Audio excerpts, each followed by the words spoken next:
An incident between Cameron Bertuzzi of Capturing Christianity and prominent atheist Matt Dillahunty illustrates some important points about straw men.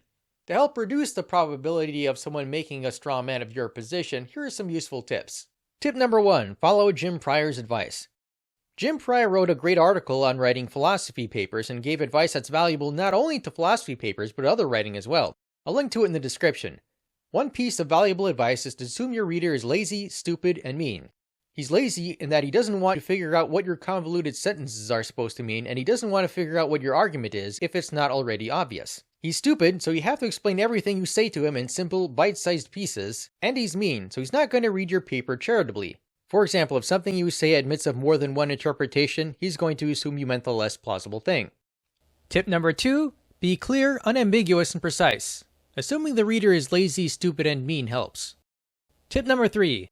Learn to anticipate potential misunderstandings and act accordingly, like issuing disclaimers and keeping in mind 1C. A real-life example to illustrate what can go wrong if you don't follow this advice is the aforementioned incident between Cameron Bertuzzi and Matt Dillahunty. Some background first. In 2019, Christian Mike Winger debated Matt Dillahunty on the topic of Jesus' resurrection, and Winger presented various non-miraculous historical facts that he thought were evidence of the resurrection. Stuff like Jesus died by Roman crucifixion.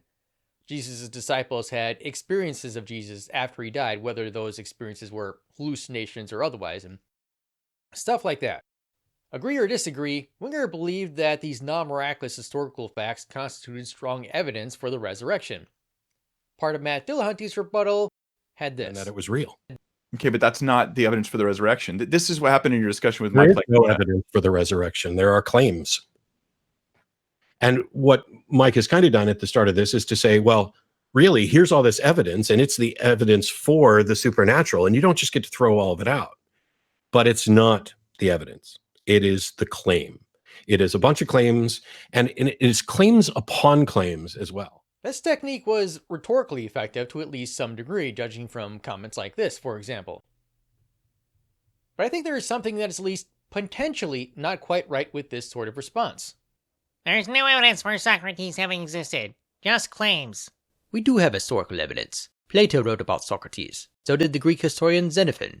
Plato and Xenophon made claims. Those were claims, not evidence. Come to think of it, how do we even know Plato and Xenophon wrote the works attributed to them? Well, there weren't any video cameras or photography back then, but there were. There were people claiming they wrote them. So it's claims upon claims. So you see, there is no evidence for Socrates. There are claims. So I think there can be cases where this type of rebuttal is overly simplistic and reductive, not engaging the issues in a requisitely detailed and intellectually substantive way. How much this applies to the 2019 Dillahunty-Winger debate? I'll leave up to you. Link to the debate in the description. Capturing Christianity made a video critiquing what Dillahunty seemed to be saying in that Dillahunty-Winger debate. Dillahunty took issue with that video, as well as Cameron not responding to this Facebook comment Dillahunty made, which Cameron thought was best to leave for people to read and think about on their own.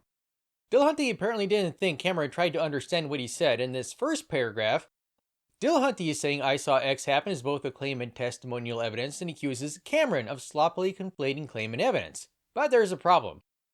Those of us who went back to see the 2019 Dillahunty-Winger debate might have noticed this.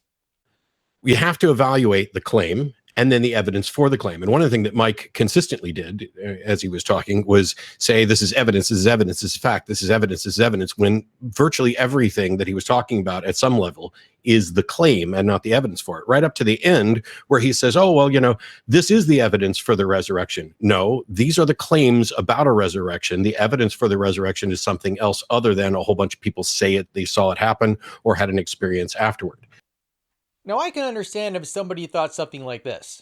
Is Matt Dillahunty gaslighting us to get us to think that we didn't hear what we actually heard and that he's the one sloppily conflating claim and evidence? Or is he just outright lying to people, hoping they will look at the record to find out what he actually said? Either way, we have the video recording that exposes Matt Dillahunty's flagrant dishonesty, so... Man, that tastes great. Well, I can understand how someone could think Dillahunty was being dishonest here. As I've done before, I'll again defend the non-theists and say that I think Dillahunty made an honest mistake. The 2019 Dillahunty-Winger debate happened some 11 months prior to Cameron's video. People misremember things, and I don't think Dillahunty realized how someone who genuinely listened and tried to understand what he said in that debate might get the impression Cameron did. If Dillahunty had actually worded what he said with sufficient clarity and precision in places like those debate clips I showed, I think this whole mess could have been avoided. So if you think someone strawmanned you, maybe go back to see what you originally said. Consider the advice I gave earlier. If nothing else, you might find a better way to word what you originally said to reduce the probability of further misunderstanding. For example, in the 2019 Dillahunty and Winger debate, there are a couple of problems with Dillahunty's wording in the clips I showed.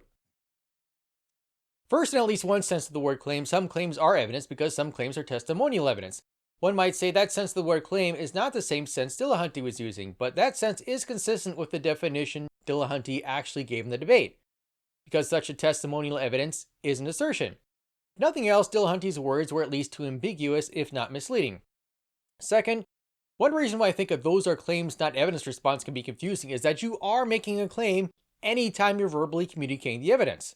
To reiterate, anytime you're verbally communicating the evidence, you're making a claim.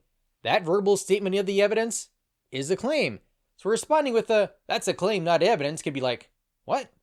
My opponent said that Plato wrote about Socrates, but Plato wrote about Socrates is not evidence. It is a sentence. My opponent offered no evidence in this debate, only sentences. So those are problems with the wording, but what could have been done to fix this? If what Dillahunty really meant to say was, those non-miraculous alleged historical facts you're using to support your resurrection belief, I don't accept as real facts, and said it in those exact words, that would have been clearer. Good rule of thumb in writing and life in general is to actively anticipate potential problems and act accordingly. Again, consider the advice I mentioned earlier to start to lessen the straw man risk.